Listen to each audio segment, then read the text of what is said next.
Oh, mais l'organe messie ici, ou pas les décors, ou a pris tout des.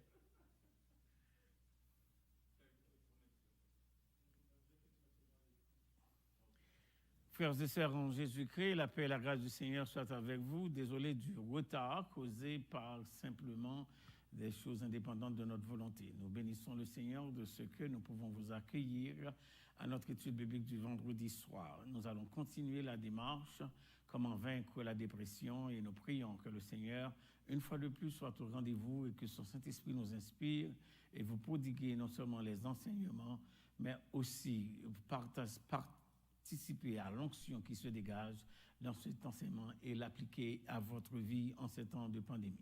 L'Église est heureuse de savoir que vous êtes branchés pour pouvoir non seulement vous éduquer, mais aussi vous équiper, et ainsi vous pouvez mieux répondre non seulement dans votre foi, mais aussi dans la gestion du quotidien dans cette pandémie comme enfants du Seigneur. L'équipe, les chantres vont vous exécuter un cantique. Je reviens après à la présentation de l'offrande pour la prière et la présentation de l'étude du soir. Bonne audition. Que le Seigneur bénisse.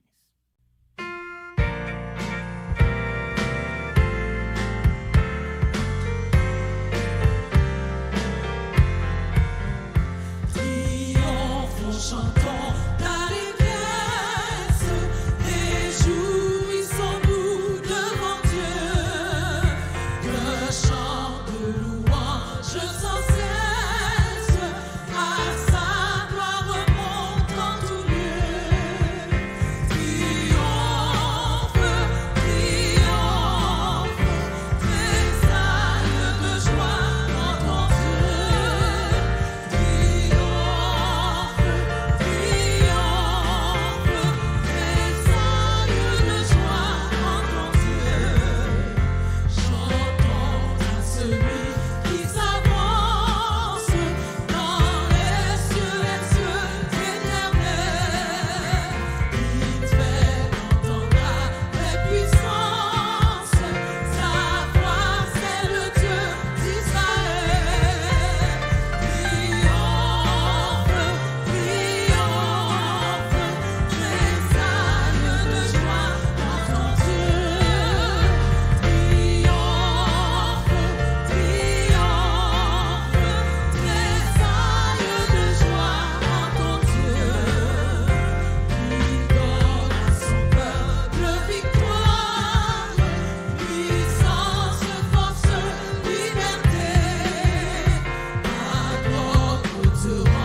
Père de l'éternité, auteur de la vie éternelle, régisseur de notre foi, nous voulons te bénir et te remercier de la grâce que tu nous as faite d'être encore en vie, debout, Dans ces temps de grandes difficultés où nous pouvons dire, à l'instar de Samuel, jusqu'ici l'Éternel nous a secourus. Nous saluons ta bonté, ta fidélité, ton amour, ton éternité, ta sainteté. Nous reconnaissons qu'il n'y a pas d'autre Dieu que toi. Nous reconnaissons qu'il n'y a pas non plus au notre Dieu. De Dieu avant toi, il n'y en aura pas après toi. Et les idoles des nations, nous disent, les saintes écritures sont de l'argent et de l'or, elles sont l'ouvrage de la main des hommes. Elles ont des yeux et ne voient point, des mains et ne touchent point, des pieds et ne marchent point. Et le psalmiste continue pour dire, il les ressemble, ceux qui les fabriquent, tous ceux qui se confient en elles. Et voilà pourquoi, ô notre Dieu, nous voulons nous confier en toi et en toi seul, parce que tu es le seul, ô notre Dieu, qui a amené par ta parole à l'existence tout ce qui n'était pas. Nous reconnaissons aussi, ô notre Dieu, que sans toi, nous ne pouvons rien faire. C'est ce que Jésus-Christ lui-même nous a dit. Et voilà pourquoi, ô notre Dieu, dans les moindres démarches de notre vie, nous voulons certainement tourner les regards vers toi. Non seulement, ô notre Dieu, pour ne pas échouer, mais aussi pour établir proximité, communion et relation avec ce Dieu de la toute-puissance. Reçois nos gratitudes pour les bienfaits de chaque jour, pour la protection, pour la proximité de ta présence qui nous servent de couverture, non seulement contre le mal qui traîne autour de nous, contre aussi, ô notre Dieu, l'ennemi de notre âme qui trop souvent tente de nous assaillir, mais grâce soit rendue à ta protection, à ton amour, à cette promesse que tu as faite que voici, je suis avec vous tous les jours. Nous en jouissons, ô notre Dieu, avec efficacité. Et voilà pourquoi il n'a pas pu avoir gain de cause d'aucun de nous. Nous prions, Père des cieux, que tu bénisses ton peuple partout où il se trouve par-delà la terre et particulièrement nous recommandons à tes soins bienfaisants notre église locale, Philadelphie, et ô notre Dieu, ses enfants, ses jeunes, ses vieillards, ses adultes, ses familles, ses ministères, aussi bien, ô notre Dieu, que ses défis. Tu connais ce qui, ô notre Dieu, est au cœur de ces temps difficiles, ô notre Dieu. Aujourd'hui, si avant on disait le désespoir, le dispute à la peur, aujourd'hui, la peur s'installe. Aujourd'hui, ô notre Dieu, une pandémie, un ange de mort est relâché. Aujourd'hui, le monde est à l'envers. Aujourd'hui, on appelle bien mal et on appelle mal bien. Aujourd'hui, les institutions qu'on croyait être les plus fiables et les plus stables fléchissent devant, ô notre Dieu, les mouvances culturelles et aussi l'évolution des gens, en sorte qu'ils donnent à la société ce qu'elle veut et non ce qui est bon. Nous prions que tu préserves ton Église dans ces temps de grande confusion et permets, ô notre Dieu, que nous ne perdons pas le cap, que tu es celui qui a et qui a été, qui est et qui sera de toute éternité Dieu, et que c'est non seulement notre privilège, notre fierté, mais aussi, ô notre Dieu, notre sûreté éternelle, que ce Dieu nous prendra avec lui bientôt.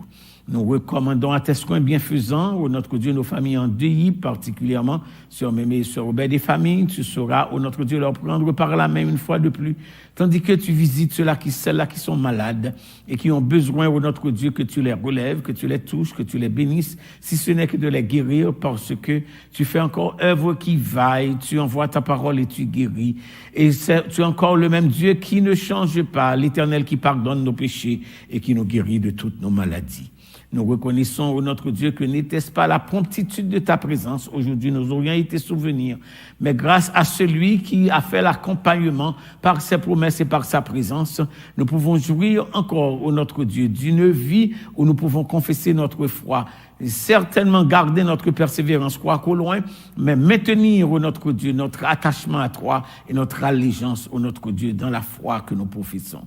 Merci Jésus-Christ qui vit et qui règne avec toi dans l'unité du Saint-Esprit, dès maintenant et au siècle des siècles. Amen. D'incapacité de se contenir. Nous avions conclu ensuite pour dire, c'est pas simplement l'incapacité de se contenir, c'est même se gérer émotionnellement. Donc la dépression pèse fort sur nos émotions. On a vu aussi qu'elle est nourrie par un retour constant aux choses du passé sur lesquelles on ne pouvait ou bien on ne peut s'affranchir. Donc, je vous avais dit que ça vaut pas la peine de séjourner sur notre hier parce qu'on ne peut pas retourner en arrière et le changer. Tout ce que nous demandons à Dieu de faire, c'est de pouvoir, l'accepter et de pouvoir gérer ça avec grâce, de savoir que le Dieu qui nous a dit qu'il nous pardonne nos péchés, qu'il nous purifie de toutes nos iniquités, peu importe ce que hier a enfanté, donc il dit maintenant, voilà pourquoi, à Acte 17, versets 30 et 31, il dit, Dieu, sans tenir compte des temps d'ignorance, annonce maintenant.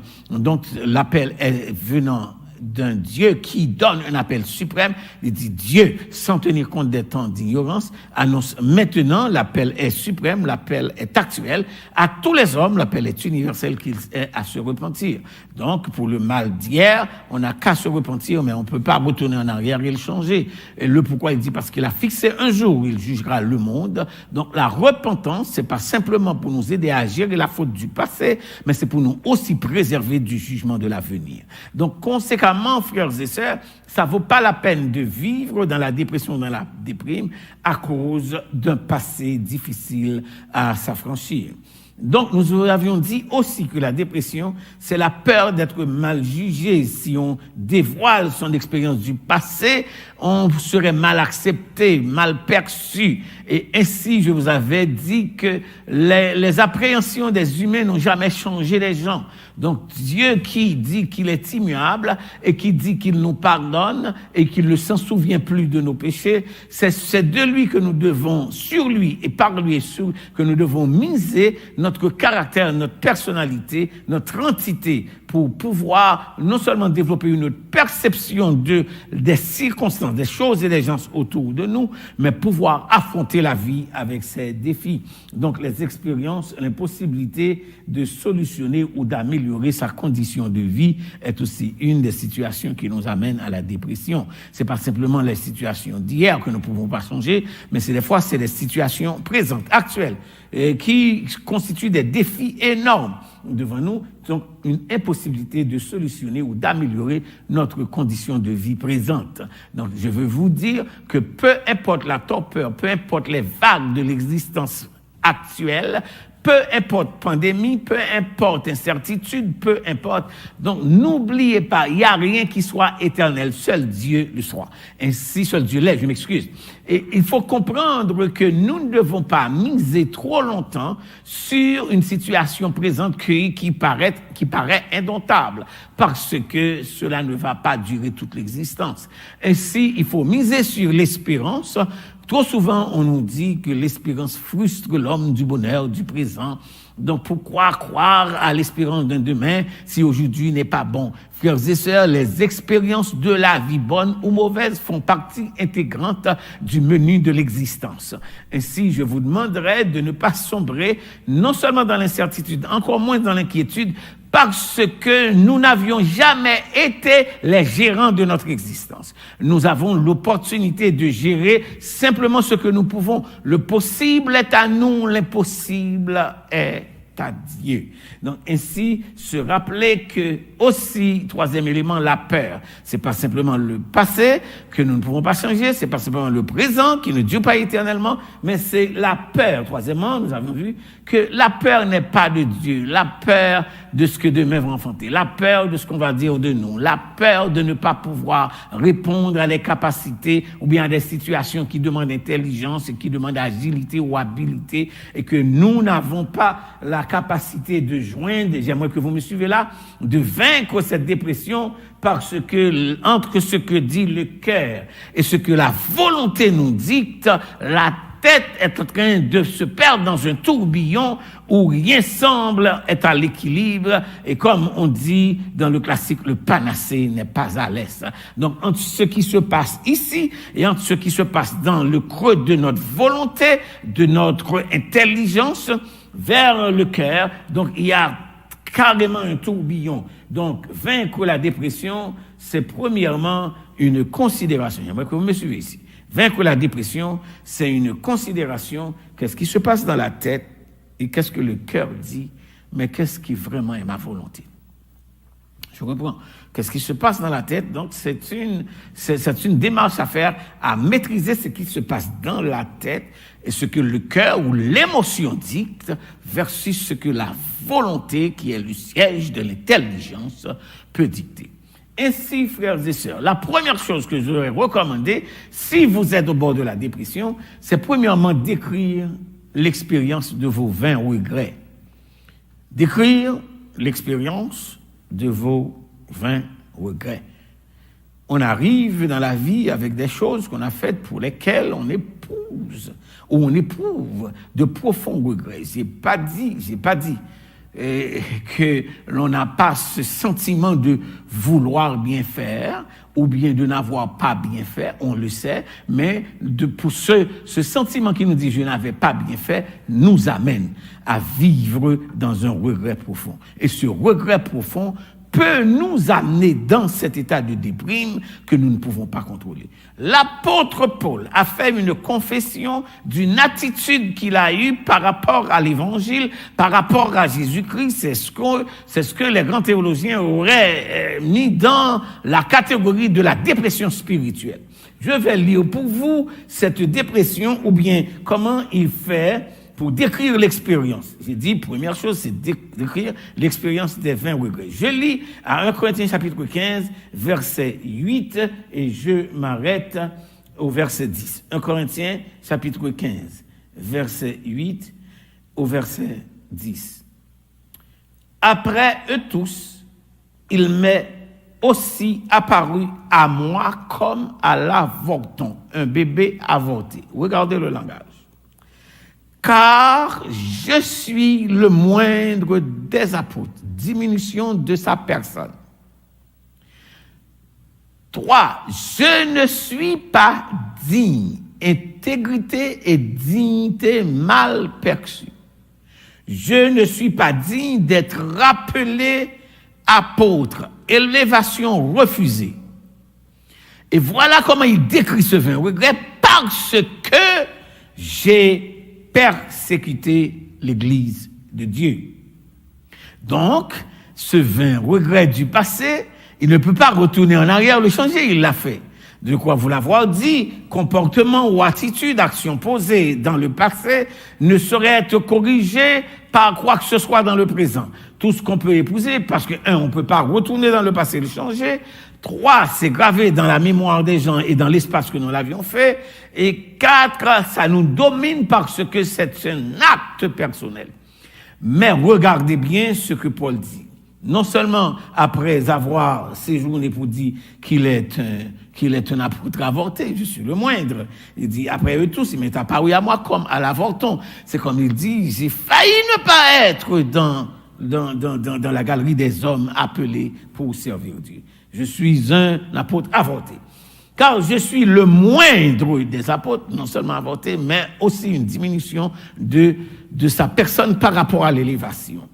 Et troisièmement, il dit, je ne suis pas digne. Ici, il questionne l'intégrité et son attitude dans le passé par rapport à une moralité.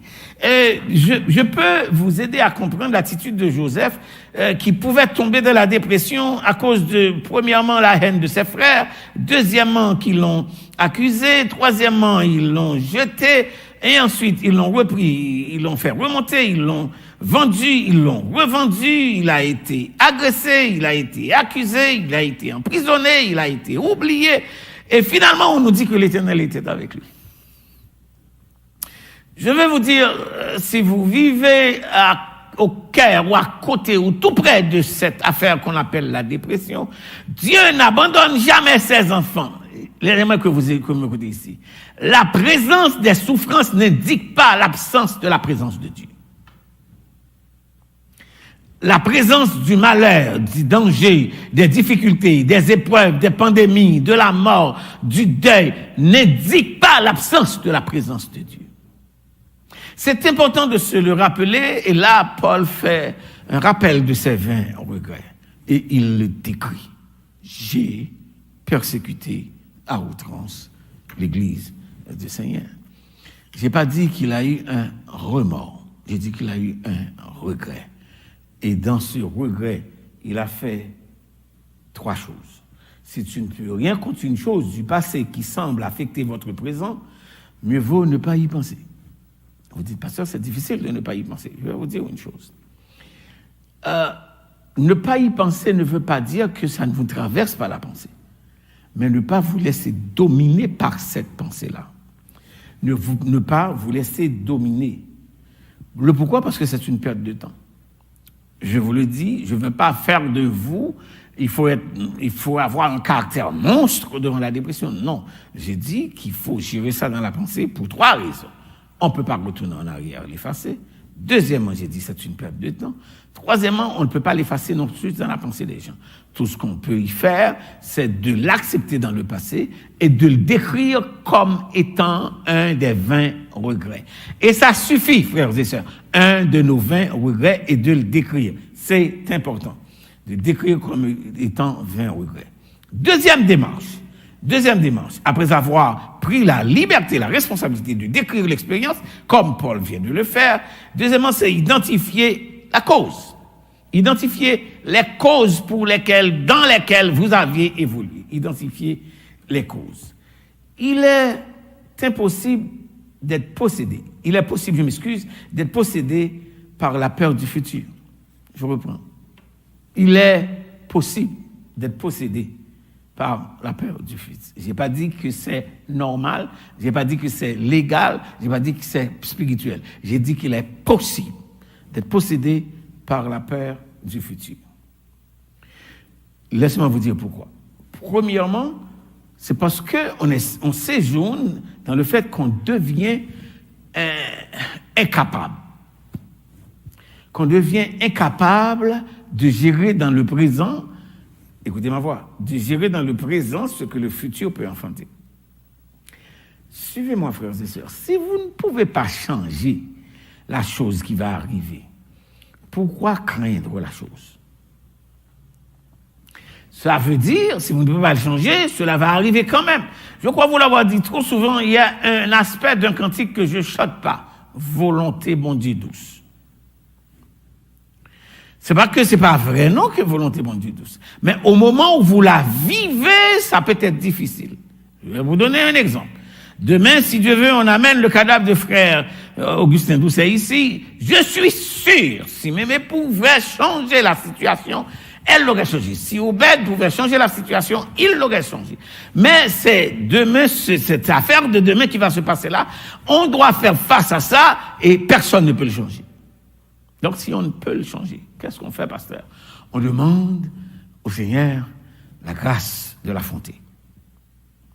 Sachant que peu importe la rigueur de la détresse, la mort ou la maladie, peu importe sa rigueur, elle est temporaire. Peu importe sa rigueur, elle est temporaire. Donc, identifier les causes. Deuxième, c'est quand vous laissez, ou bien quand nous laissons nos hier commander notre aujourd'hui et détruire notre avenir. Quand nous laissons nos hier, notre passé, commander notre aujourd'hui et détruire notre avenir. Donc, ce qui est dans le passé, en d'autres termes, j'aimerais que vous me suivez et suivez exactement l'exercice que je suis en train de faire. Quelque chose vous est arrivé un lundi, un 20 avril 1976. Juste un exemple. Donc, aussi longtemps que vous traînez ce lundi 20 avril dans votre tête, mai n'est jamais arrivé. Juin n'est jamais traversé. Juillet n'est jamais. 79 n'est jamais. Donc, vous restez en arrière. Et je crois vous l'avoir dit souvent, celui qui vit dans le passé ne progresse jamais. Si Dieu, qui vit dans l'éternité et dans un éternel présent, dit qu'il mettra vos fautes en oubli une fois à les confesser, et les problèmes n'ont pas une durée éternelle, et puis que nous avons la certitude que demain est un autre jour, alors, ce n'est qu'une perte de temps. Je reprends, ce n'est qu'une perte de temps de sombrer notre présent et de dommager notre avenir par rapport à notre passé. Identifier les causes. Comment identifier les causes? Quelles sont les causes de la dépression? La perte d'un emploi, une maladie prétendue incurable, ou bien la situation avec un enfant, ou bien une anxiété sur l'économie. Ça peut être une multitude de choses qui nous préoccupent dans ce temps de pandémie et qui nous amènent à sombrer dans la dépression. Frères et sœurs, si on peut identifier les sources et les causes de la dépression, j'ai appris à l'école qu'une fois qu'on connaît la nature de notre problème, nous n'avons plus un problème, nous avons un projet. Et quand on a un projet, qu'est-ce qu'on fait? On travaille dessus.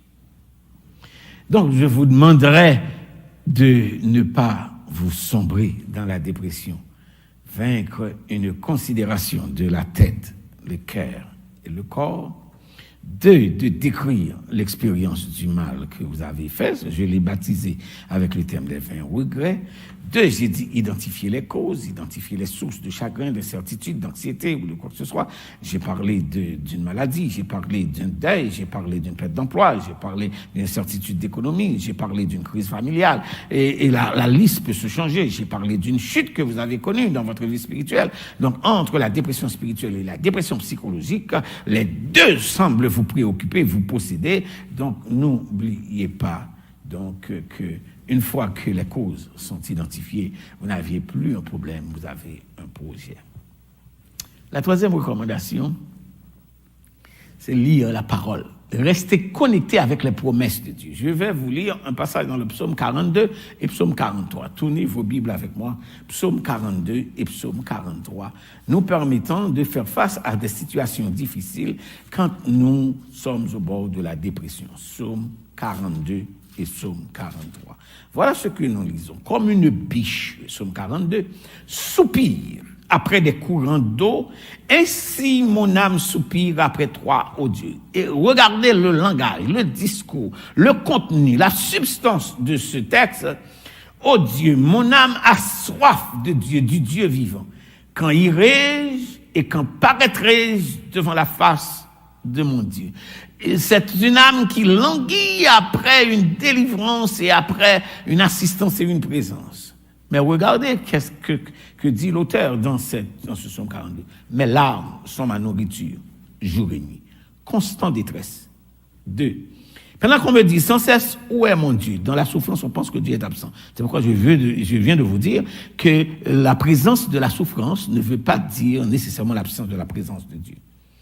Deuxièmement, rappel du passé. Je me rappelle avec effusion de cœur quand Dieu marchait entouré de la foule et que je m'avançais à sa tête vers la maison de Dieu au milieu des cris de joie et des actions de grâce d'une multitude en fête. Les expériences heureuses du passé ne sont plus. Donc, tout le bonheur du passé s'est enterré dans la peur ou la frustration ou bien l'anxiété du présent. Verset 6, il est en train de dépeindre une situation actuelle. Et questionnant la situation, il dit, pourquoi t'as battu mon âme? Et gémis-tu au-dedans de moi? Il se reprend. Pourquoi t'as battu mon âme? Et gémis-tu au-dedans de moi? Voilà la périphrase clé dans sa pour surmonter. Après avoir interrogé son âme, donc on comprend qu'ici que la tête parle au cœur. Et le cœur parle au siège de la volonté. Pourquoi t'as battu mon âme et gémis-tu au-dedans de moi? Donc, comprends qu'il y a deux entités ici. Il y a quelqu'un qui parle à lui-même. Il parle à son âme. Vaincre la dépression, c'est laisser le will, comme on dit en anglais, la volonté commander ce qui est émotionnel. Pourquoi t'as battu mon âme? C'est pas simplement la question, mais écoutez pourquoi il dit l'âme ne devrait pas s'abattre. L'intérieur ne devait pas se perdre. L'équilibre doit être au rendez-vous. Il dit pourquoi t'as battu mon âme et gémis-tu au-dedans de moi? Espère en Dieu. Ça, c'est un élément de la foi. L'espérance, c'est un élément de la foi. Il dit espère en Dieu. Espère en Dieu. Quoi? Pourquoi? Parce que je mange mes larmes pour nourriture, au verset 4. Parce que jour et nuit, pendant qu'on me dit sans cesse, ouais, mon Dieu, tandis qu'on me dit à l'extérieur, ouais, mon Dieu, à l'intérieur de moi, je dis, j'espère en Dieu. Donc, entre l'extérieur, j'aimerais que vous me suivez ici. Donc, vaincre la dépression, c'est quand nous laissons ce qui est extérieur dominer ce qui est intérieur. Il dit, plutôt faisons l'inverse. Il commande à son âme de l'intérieur d'espérer en Dieu et de ne pas laisser ce qui cause les larmes, ce qui cause les souffrances, vous jeter dans la dépression. Espère en Dieu. Remarquez bien que ça ne se termine pas au verset. Après la question, pourquoi t'as battu mon âme? Et gémis-tu, il fait la description de son état au-dedans de moi. Maintenant, il se rappelle alors d'espérer en Dieu, c'est la foi. Car je le louerai encore. Tandis que la dépression, c'est l'anxiété, tandis que c'est l'incertitude, tandis que c'est la faiblesse de ne pas se contenir, il dit, je le louerai. Il y a un futur de jubilation qui attend quand on peut prendre le chemin pour vaincre la dépression. Psaume 42 continue pour dire. J'aimerais que vous regardiez quelque chose qui se passe dans le même psaume, psaume 42, après qu'il dit, espérant Dieu car je le louerai encore, il est mon salut. Le terme salut ici ne veut pas dire salut éternel seulement, mais me sauver de toutes les situations où j'ai besoin d'être sauvé. Et mon Dieu, il est le Dieu de toutes mes délivrances. Il est le Dieu de toutes mes délivrances. Espère en l'Éternel. Espère en Dieu, car je le louerai encore, il est mon salut et mon Dieu. Dans le cantique, espère en Dieu quand la souffrance, brisant ton corps, trouble ton cœur. L'auteur du cantique dit, chez lui, jamais l'indifférence ne le distrait de ton malheur. Français. En d'autres termes, Dieu ne reste pas insensible ou indifférent aux épreuves ou aux souffrances de ses enfants. Chez lui, jamais l'indifférence ne le distrait de ton malheur. Écoutez ça, espère en Dieu quand ton pied glisse sous les efforts du tentateur. Donc la dépression vient d'une source maléfique, que ce soit psychologique, que ce soit spirituelle. Espère en Dieu quand ton pied glisse sous les efforts du tentateur. Écoutez, troisième, il dit, saisis la main libératrice. N'est-ce pas vrai que nous disons que la foi est une ferme assurance des choses qu'on espère, une démonstration? Voilà, ici, quand l'auteur nous dit, saisis la main libératrice, en d'autres termes, va auprès de ton Dieu à genoux, non seulement célèbre, c'est ce que on a vu tantôt, je le louerai encore. Donc, c'est pas je le louerai une fois, je le louerai encore. C'est parce que la dépression enlève ta joie, ta louange, ton cantique. Donc, il faut penser que tu reprendras ton cantique, tu reprendras ta louange, tu reprendras ta jubilation. N'est-ce pas vrai que le peuple d'Israël, dans la captivité de Babylone, l'une des plus sévères captivités, dit, nous lisons dans le psaume 37, si je ne m'abuse, il dit, sur les bords du 137, sur les bords du fleuve à Babylone, nous étions assis. Là, nos vainqueurs nous demandaient des cantiques et nos oppresseurs de la joie. Remarquez bien, ils étaient des vaincus, des oppresseurs. Donc, ils vivaient une dépression dans la captivité. Sur les bords du fleuve à Babylone, nous étions assis. Et là, nos vainqueurs nous demandaient des cantiques et nos oppresseurs de la joie. Il dit, chantez-nous quelques-uns des cantiques de Sion. La dépression vous enlève le goût de louer ton Dieu. De louer votre Dieu, je m'excuse. La dépression vous enlève le goût de louer votre Dieu. Donc, suivez ça. Il dit, quand ils nous demandaient, et c'était quoi leur questionnement? Comment chanterions-nous les cantiques de l'Éternel sur une terre étrangère?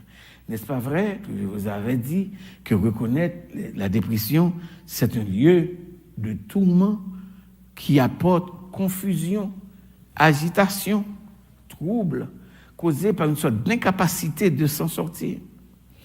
On va vers le psaume 42, verset 7. Mon âme est abattue au-dedans de moi. Aussi, écoutez ça, dans l'abattement, aussi, c'est à toi que je pense. Aussi, c'est à toi que je pense. Changez l'ordre de votre réflexion. Misez Misez sur la fidélité, la bonté, la grandeur, la puissance de Dieu. Faites de Dieu l'objet de votre réflexion. Même lorsque, suivant le verset suivant, 8, même quand un flot appelle un autre flot. Mais le verset 9 du psaume 42 dit, le jour, l'Éternel m'accordait sa grâce. La nuit, je chantais ses louanges.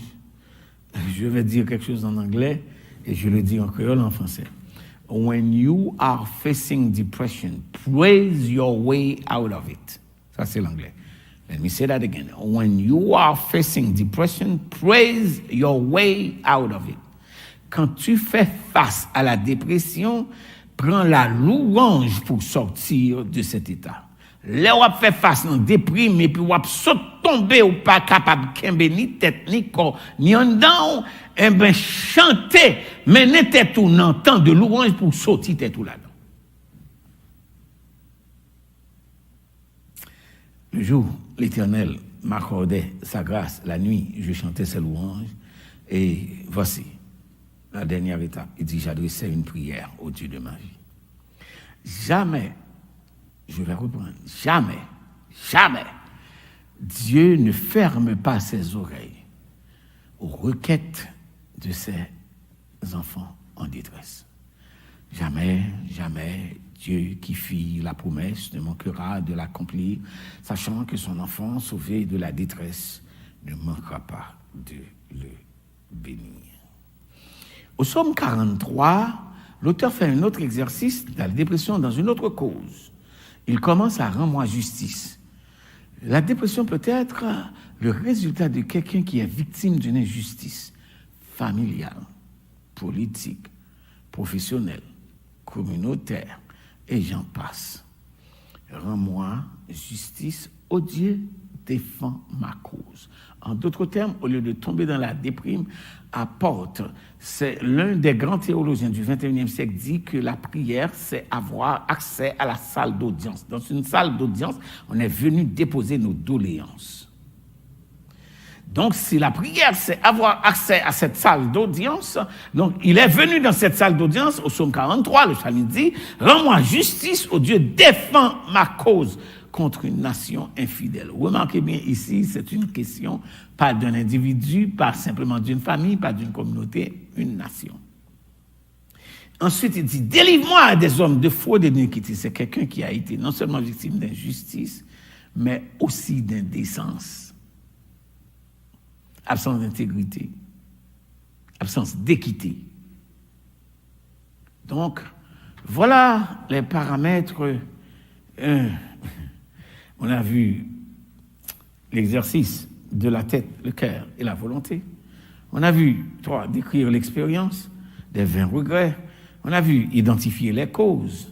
On a vu s'accrocher à la parole de Dieu. Je vous donne les références, psaume 42, psaume 43. 4. Discipline, quatrième discipline, agir sur la vérité. Qu'est-ce que ça veut dire, pasteur, agir sur la vérité? C'est être obéissant à la parole. Être obéissant à la parole. N'est-ce pas vrai qu'il y a des versets que nous connaissons par cœur, comme Psaume 34, verset 8, l'ange de l'Éternel rapporte de ceux qui le craignent, les arrache au danger. N'est-ce pas vrai que nous répétons souvent, fais de l'Éternel tes délices, il te donnera ce que ton cœur désire. N'est-ce pas vrai que nous répétons, invoque-moi du sein de la détresse, je te délivrerai et tu me glorifieras. C'est pas vrai que nous répétons souvent, fais de l'Éternel tes délices, mets en lui ta confiance et il agira. Recommande ton sort à l'Éternel, je m'excuse. Mets en lui ta confiance et il agira. Fais de l'Éternel tes délices, il te donnera ce que ton cœur. N'est-ce pas? Ce sont des versets que nous répétons à tout bout de champ. Mais pouvons-nous être obéissants à la parole? Agir sur la vérité. Prendre Dieu au mot. En d'autres termes, prie la parole. Si tu n'as pas de mots, parce qu'il y a un désordre dans le cerveau. Le cœur est en émotion, te dit des choses mauvaises. Et ensuite, la tête est en train de réfléchir avec cette guerre qu'il y a entre ta volonté et ton émotion. Eh bien, prie la Bible. Prie les promesses de Dieu. Voilà ce qui est dit dans tel passage, Seigneur. Voilà ce que tu as dit. C'est ta parole. Donc, agir sur la vérité. C'est la 4e démarche. Dans notre lutte contre la dépression, on doit faire face à une force intrépide. Dans la lutte contre la dépression, on fait face à une force intrépide. Alors, quoi ou non? C'est quoi la force intrépide? C'est pas toujours Satan. C'est pas la raison. C'est l'émotion. Je reprends. Dans la lutte contre la dépression, il faut se rappeler qu'on fait face à une force intrépide. Et c'est l'émotion. Frères et sœurs, regardez bien, quand on est en émotion, on peut briser une maison. On peut détruire une famille. On dit des choses qui ne sont pas de notre rationalité. Et puis quand on revient à notre bon sens, et on se demandait pourquoi. La force à vaincre, c'est l'émotion. La force à vaincre, c'est l'émotion. Il y a une 5e recommandation que j'aimerais vous faire pour vaincre la dépression. C'est faites un regard sur son style de vie. Qu'est-ce qu'il faut regarder? Travailler trop, manque d'expertise pour une promotion qu'on n'a pas eue, on ne fait pas assez d'exercice avec notre corps, ainsi le mental et le physique, il n'y a pas d'équilibre. On a un trouble de sommeil, on a une absence d'appétit, on commence à questionner la sincérité des autres, on développe une anxiété sur tout, on questionne l'amitié des autres et le bien fondé de leur présence dans notre vie. On regarde autour, il faut regarder autour de soi notre qualité de vie. C'est ce que David a fait. Il a regardé autour de lui, dans sa dépression spirituelle, il dit « J'ai péché contre toi seul, j'ai fait ce qui est mal à tes yeux ». Il regarde son environnement. En sorte que tu seras juste, peu importe le jugement que tu apporterais, ce serait juste de ta part. Parce que j'ai laissé mon émotion dicter ma volonté, et non le contraire. En sorte que tu seras juste dans ta sentence, sans reproche dans ton jugement. Et puis maintenant, il commence à faire un état de sa situation. Je suis né dans l'iniquité. Ma mère m'a conçu dans le péché. Mais je sais envers et contre toutes ces prérequis qui vont contre ma stabilité. Et je ne fais pas la défense que j'avais le droit de tuer le mari de l'autre, encore prendre sa femme, après avoir alimenté tout, pouvoir expériencer tout ce que vous m'avez donné, honneur dans cette compétition, ou même dans cette volupté. Il dit, parce que je sais que tu veux que la vérité soit au fond du cœur.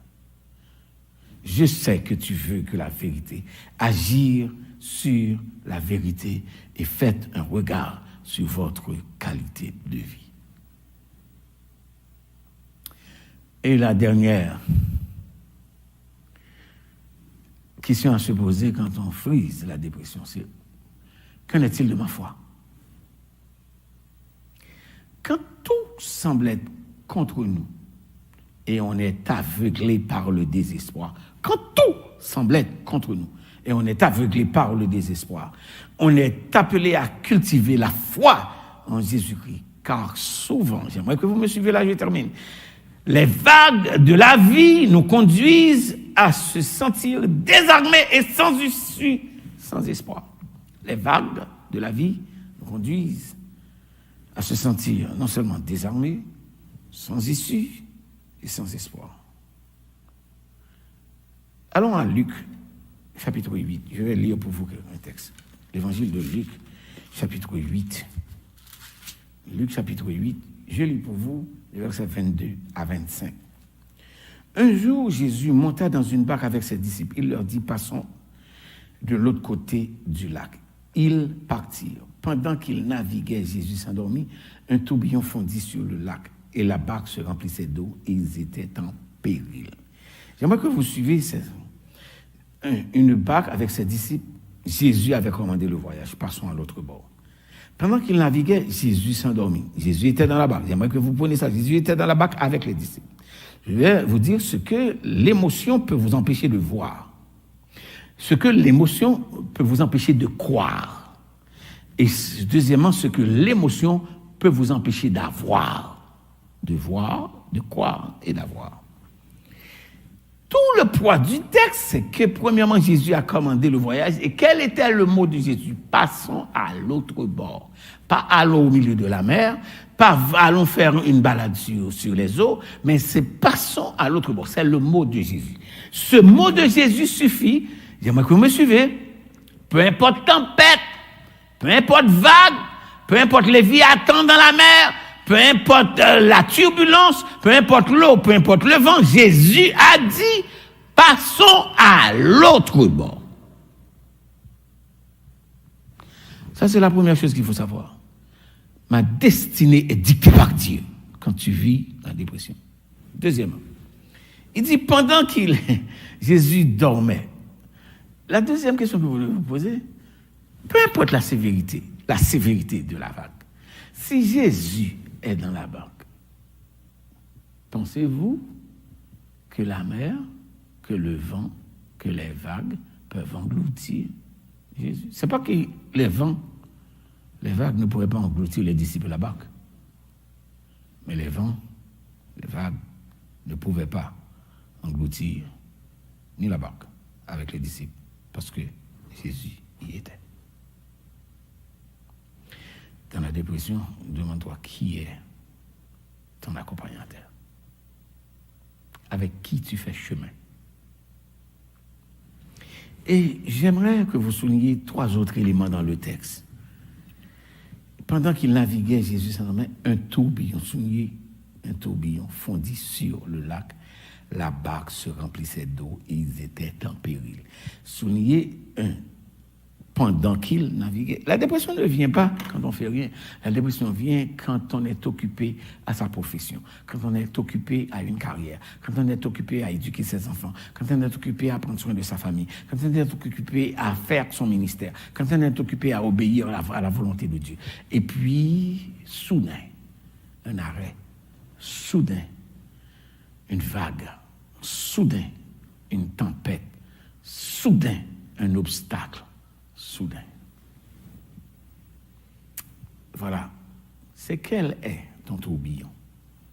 La pandémie? L'incertitude de l'économie? La réussite de la famille? La maladie de votre enfant? C'est quel est votre tourbillon? La stérilité? C'est quel est votre tourbillon? C'est l'incapacité de réussir? L'absence de succès? Vous avez tellement fait d'efforts pour pouvoir sortir avec brio, et voilà que semble-t-il chaque coup avancé est un pas vers l'échec. C'est quel est votre tourbillon? Un tourbillon fondit sur le lac. Écoutez ça, la barque se remplissait d'eau. Maintenant, le tourbillon n'était pas simplement en dehors de la barque. Le tourbillon maintenant est à l'intérieur de la barque. Il y a les problèmes externes et les problèmes internes quand vous vivez la dépression. Mais, suivez ça, il y a le vent, la mer en dehors de la barque. Maintenant, il y a le vent, la mer à l'intérieur de la barque. Il va y avoir le vent, la mer à l'intérieur des disciples. C'est quoi le vent et la mer? La peur. Je reprends. Il y a le vent, la mer à l'extérieur de la barque. Il y a le vent, la mer à l'intérieur de la barque. Il y a le vent, la mer à l'intérieur des disciples. Remarquez bien, si vous lisez le même passage dans Marc chapitre 4, versets 35 à 41, vous trouvez le même épisode. Jésus ne s'est pas adressé aux disciples d'abord. Jésus va premièrement s'adresser à la source de leur peur, la source de leur anxiété, la source de leur problématique. Il parlait au vent et à la mer. Tais-toi, fais silence. C'est alors, après les deux premières commandes, Jésus est revenu à la charge pour dire, pourquoi avez-vous si peur? Comment n'avez-vous point de foi.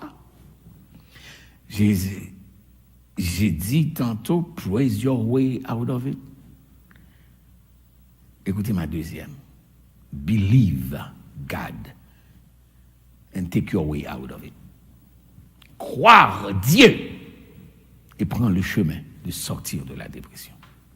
Il n'a pas dit croire en Dieu, il dit croire Dieu. Le texte dit, le verset 24, ils s'approchèrent et le réveillèrent en disant, Maître, nous périssons. C'est un réveil. Regardez le texte bien.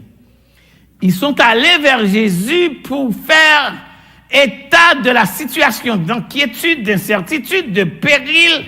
Et puis, Jésus, apparemment, ne prenait même pas cas de ses disciples, va juste directement au problème.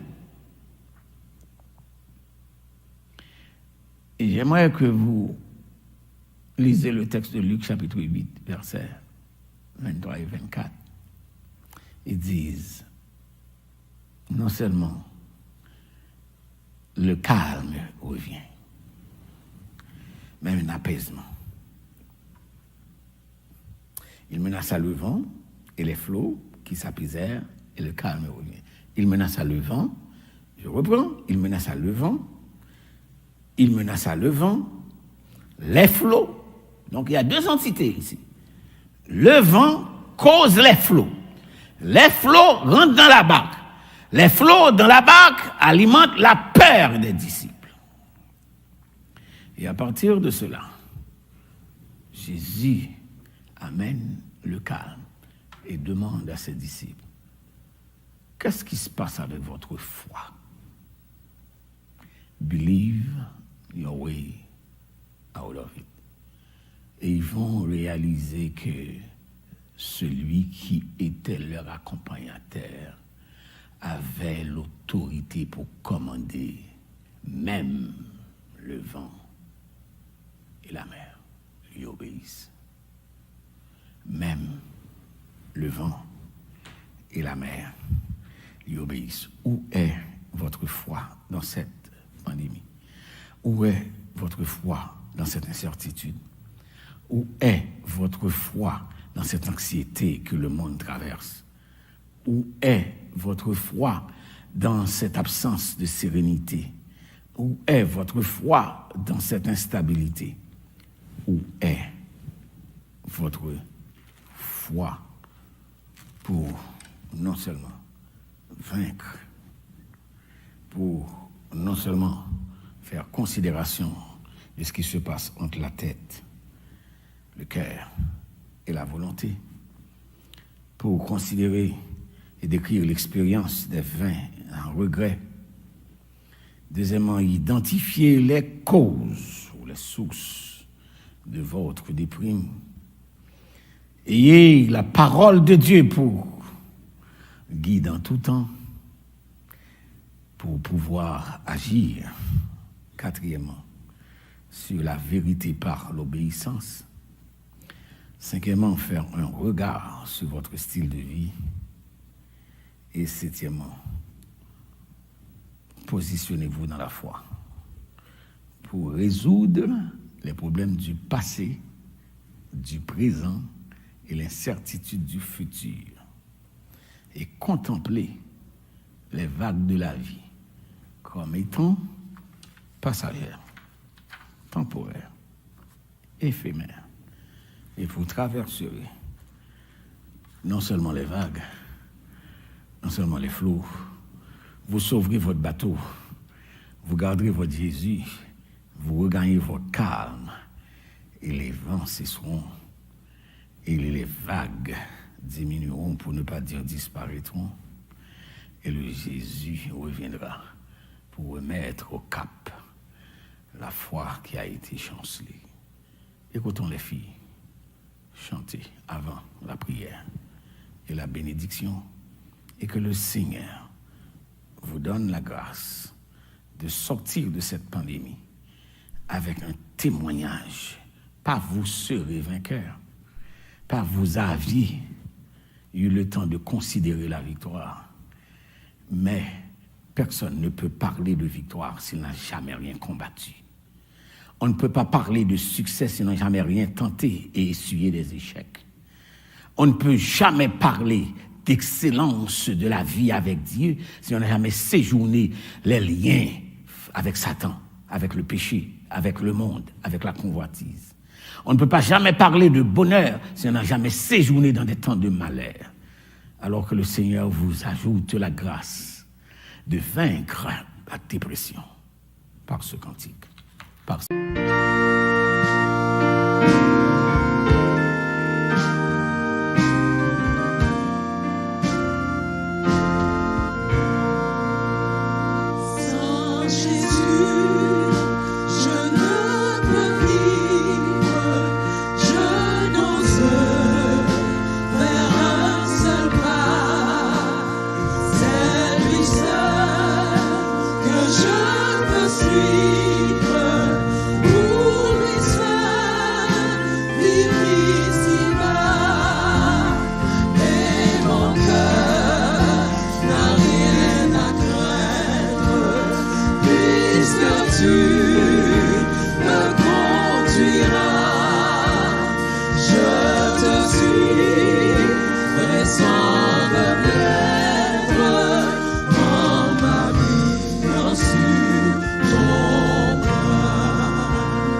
Jésus conduit, puisque Jésus conduit, je te dis, présent peut-être en ma vie quand tu tomberas.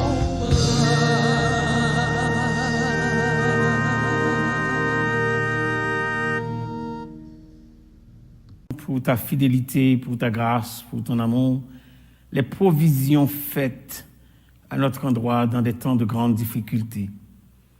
Quand notre Dieu, notre foi n'est pas au beau fixe, l'auteur du Cantique 85, dites-moi l'histoire de l'amour de Jésus, dit « J'aimerais entendre cette histoire lorsque je perds courage et lorsque faiblit ma foi. » Seigneur, tu nous apprends aujourd'hui à saisir les armes nécessaires pour vaincre les temps de déprime, parce que l'épreuve, les détresses, les angoisses, les vagues, les turbulences font partie intégrante de la vie.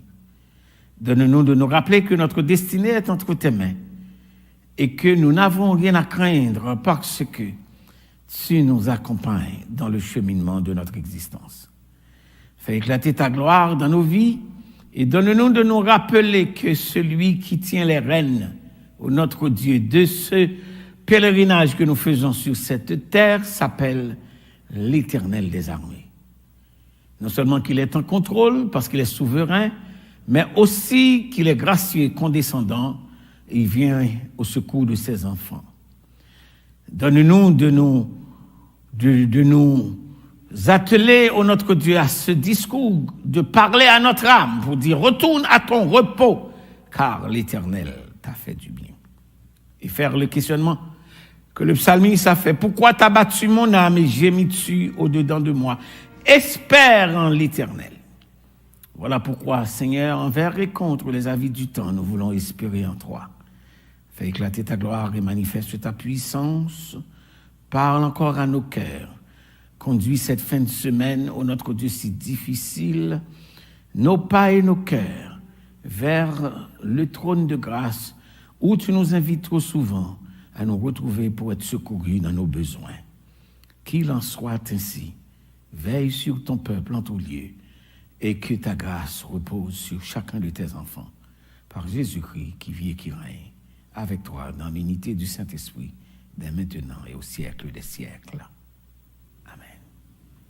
Et maintenant, que le Dieu de paix vous sanctifie lui-même tout entier et que tout votre être, l'esprit, l'âme et le corps puissent être irrépréhensiblement gardés à Jésus-Christ pour le jour de son avènement.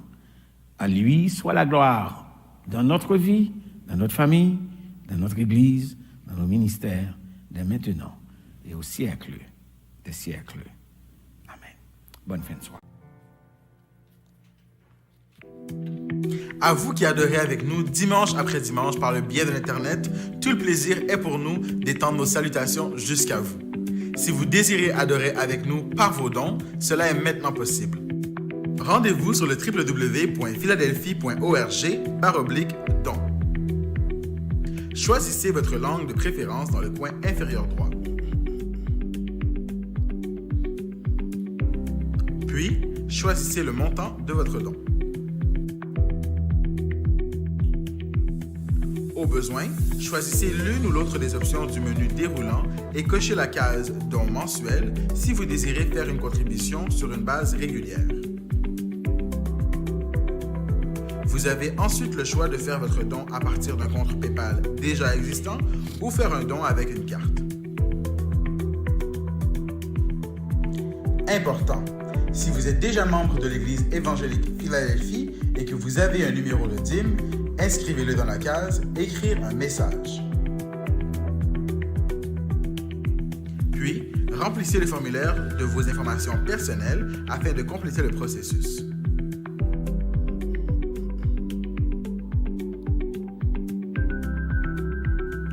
Une fois terminé, vous pouvez enregistrer vos informations afin de ne pas avoir à les entrer de nouveau la prochaine fois. Pour confirmer votre contribution, simplement appuyez sur « Faire un don ». Et voilà!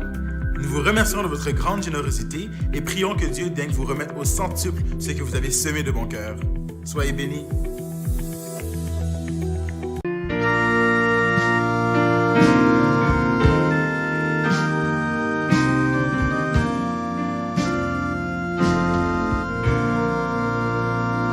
Sans Jésus, je ne peux vivre, je n'ose faire un seul pas. C'est lui seul que je peux suivre, pour lui seul vivre ici-bas.